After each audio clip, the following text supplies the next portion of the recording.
आप अपना परिचय दें।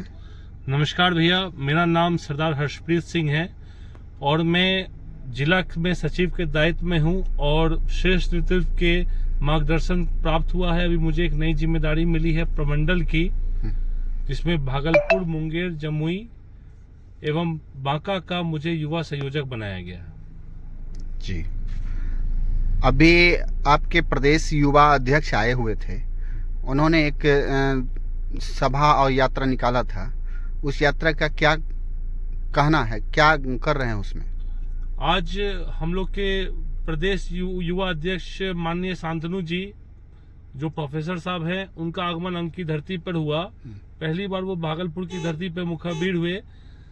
आज भागलपुर की धरती से जो है युवा संकल्प बिहार बदलाव यात्रा के तहत उनका भागलपुर आगमन हुआ।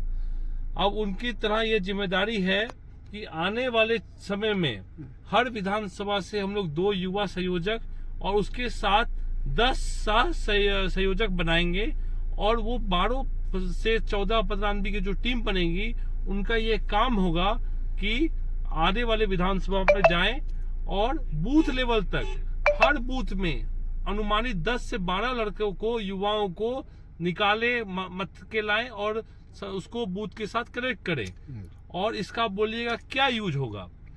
10 से 12 युवाओं को अगर हम एक बूथ पे लाते हैं, हर विधानसभा में कम से कम भी 300 बूथ है, उससे कम कोई नहीं, तो 15 × 45 मतलब 4-4.5 हजार आदमी अगर हम लोग एक विधानसभा से युवाओं की टोली बना लेते हैं, तो पूरे बिहार में जो है युवाओं के बल पे जन स्वराज में होने से कोई नहीं रोक सकता।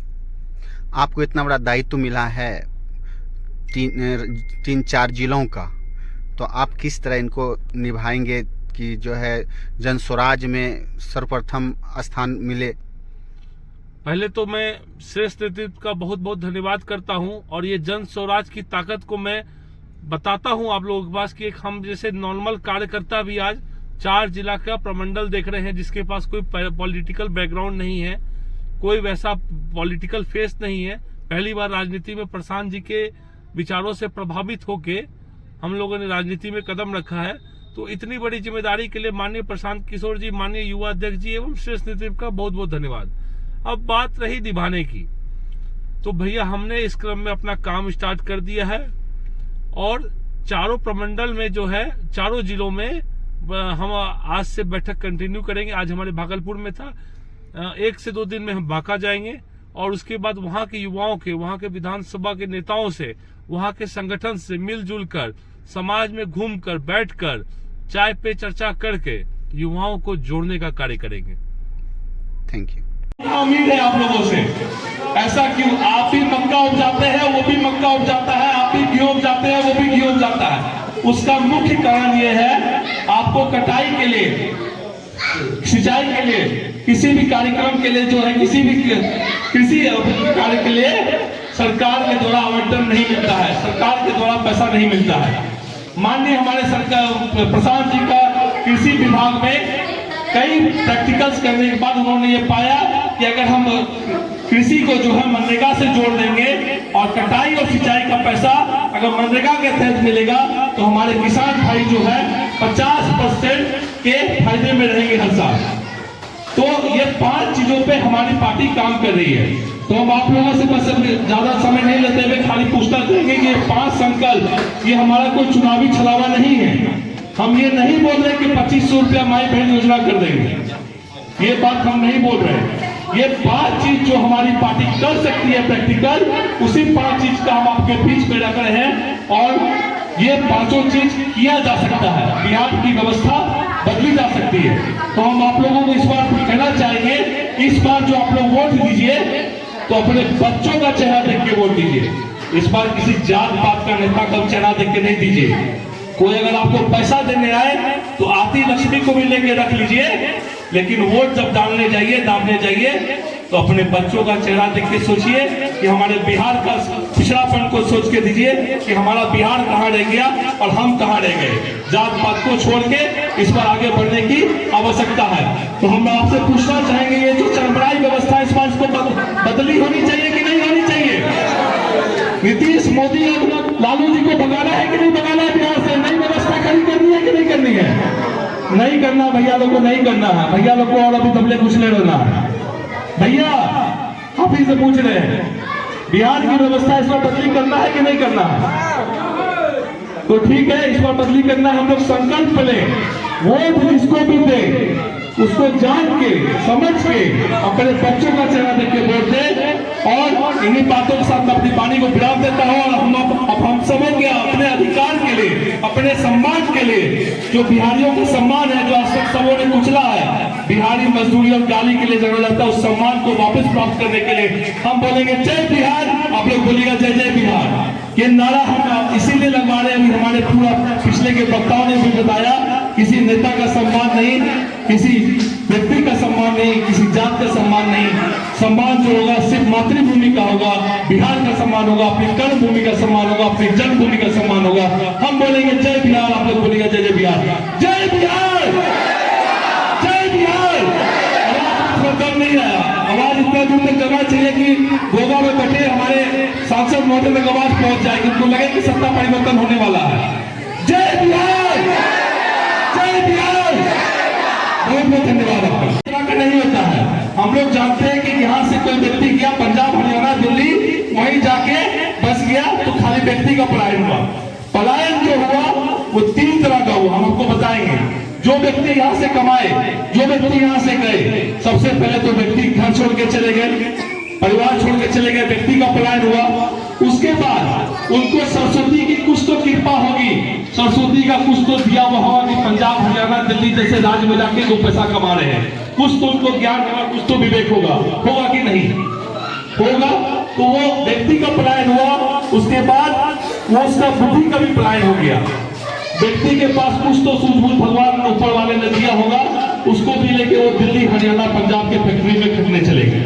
उसके बाद 2 पैसा वो जो कमाए, 15,000 30 उसमें जो 2 पैसा बचा के रखे, 2,000 रुपया महीना, 2200 रुपया महीना, 2500 रुपया महीना, जो वो बचा के अपना पेट काट के बचा के रखे, उसको भी दिल्ली में किराए में खर्च कर दिए। दिल्ली में बहुत छोटा पैसा कमा लिए तो दिल्ली में कुछ कमरा ले लिए छोटा सा। तो व्यक्ति का पलायन, बुद्धि का पलायन और पैसा का पलायन, तीनों तरह से बिहार को चोट मिल रहा है। मिल रहा है कि नहीं मिल रहा भैया?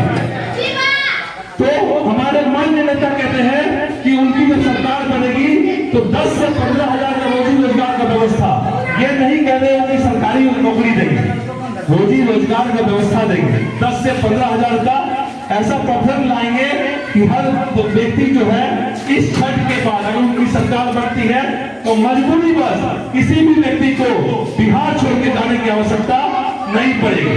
पहला मुद्दा ये है। दूसरा मुद्दा जिसपे हमारी पार्टी काम कर रही है वो है बुजुर्गों का। अभी हमारे स्वामी जी बता रहे थे कि जन स्वराज का देखिए खौफ कितना है। अभी हम सत्ता में भी नहीं आए हैं। हमारे कल माननीय नीतीश कुमार जी 3 साल से गूंगे बैठे होके बैठे हुए थे। बुजुर्गों का उनको पता नहीं चल रहा था कि 400 रुपया जो हम दे रहे हैं वो भीख दे रहे हैं। कल उनका जो है चेतना अचानक से जाग जाता है और वो बोलते हैं कि आज से 1100 रुपया हो गया। अरे भैया 15 साल 20 साल से तुम राजनीति कर रहे हो, 15 साल से मर गए थे क्या? इस बात को सोचने की आवश्यकता है। आज जन समाज बोल रहा है इस बात को कि हम 2000 रुपया प्रति व्यक्ति को देंगे, तो आज आपको घोषणा करने की जरूरत पड़ गई कि हम 1100 रुपया देंगे। 20 साल से तुम कहाँ थे, है कि नहीं भैया?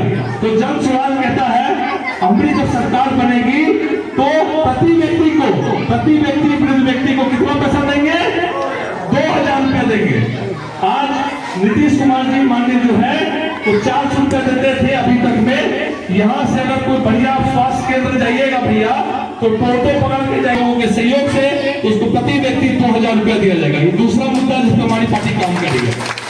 तीसरा चीज पर जो हमारी पार्टी काम कर रही है, आज दीदी लोग हैं, माता लोग हैं, इन लोगों को कमेटी की तरफ से जो लोन दिया जाता है वो कितना % ब्याज पे दिया जाता है पता है आप लोगों को? 1% मासिक पे दिया जाता है। साल में कितने महीने होते हैं? तो साल का कितना ब्याज हो गया? 12% ब्याज हो गया। 12% ब्याज हो गया। हमारे नेता कहते हैं कि जब उनकी सरकार आएगी तो महिलाओं को सस्ता ऋण जो है 4% सालाना ब्याज पे दिया जाएगा। 4% के सालाना ब्याज पे दिया जाएगा।